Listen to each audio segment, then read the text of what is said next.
Let's talk first of all about the types of trauma that today we refer to. We'll describe trauma a bit more. But in the 1980s, Lenore Tur gave us this notion that we could simply divide trauma into a couple of basic categories and make some distinctions about it. And so type 1 trauma she described as that single episode event. Examples of that, accidents, natural disasters, assaults of all kinds, death of loved ones, particularly traumatic deaths. But these are separate traumatic experiences. And the thing about type 1 trauma, today I don't tend to work with anyone who's had only one trauma in their life. But where this does exist, and it is not unusual, or people have had discrete, separate traumas spread out over long periods of time. With type 1 trauma, the human being has the remarkable ability to pull it back together again.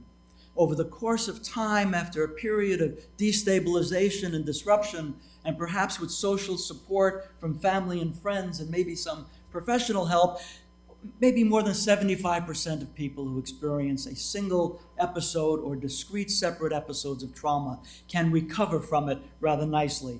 And in fact, in a recent survey of folks of this type, people are able to look back on the trauma and even point out some benefits that have accrued to them as a result of how they healed from this trauma.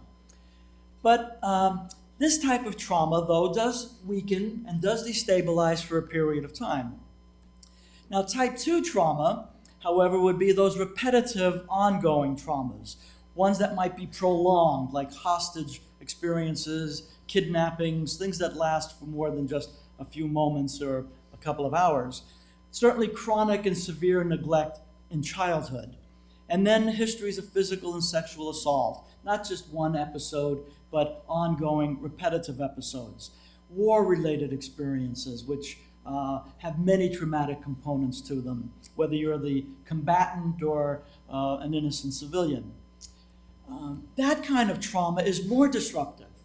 The soul wounding is more profound. So the separation and the fragmentation that takes place in the individual is more pronounced. In this state, if this is how things remain, then we start seeing what today we would call symptoms. We start seeing, for example, physical illness in a bodily manifestation. We see mental distortions and the beliefs being challenged and altered and distorted.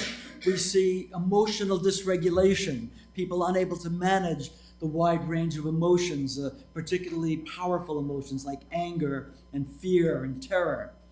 And we see social relationships being also fractured and made destabilized. So this kind of fragmentation is a bit more severe. Type 2 trauma, very difficult to pull it back yourself. This definitely requires a tremendous amount of support. This takes longer.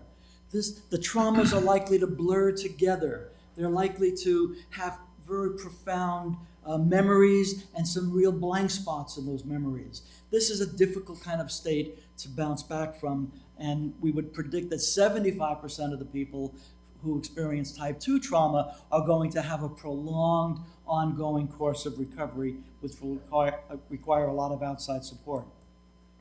Now, in the work that I do in Aboriginal communities, we see what I've been calling type 3 trauma. It goes beyond the 1 and the 2s. And for example, what we have been seeing are the effects of the traumas that started historically back generations ago in different time periods throughout different places on this continent. But we see things, for example, the first wave of invasion, the first army that weakened the Aboriginal peoples on this continent were the recurrent epidemics. The epidemics for which they had no resiliency against, no immunity had been built up. These were foreign invaders, and so it weakened people, it made them sick, it killed them. In some instances, it wiped out entire groups of people. And some say that in certain parts of our land, up to 95% of the people had been killed through epidemics. This weakened the people in terms of numbers, and as they died off from this disease, starvation set in as there were fewer people to hunt and gather and fewer leaders around to help people to survive. And so starvation then further weakened them. And then, of course, as the colonial influence set in, it began at a time of an already weakened people. And the forces of colonization were very powerful and very intentional, and but they were resisted. There are many stories emerging of people who didn't just lie down and let this happen, but in fact they tried in a variety of ways to fight back and to resist it, but they were doing this from a rather weakened and fragmented state. And so the colonization efforts to assimilate and absorb into the mainstream were ongoing. And this was not done in a positive sort of intentional way, but the notion of assimilation was almost that these people would disappear. They would blend in, but they would become sort of non-entities, and possibly even for the use and the advantage of the dominant society.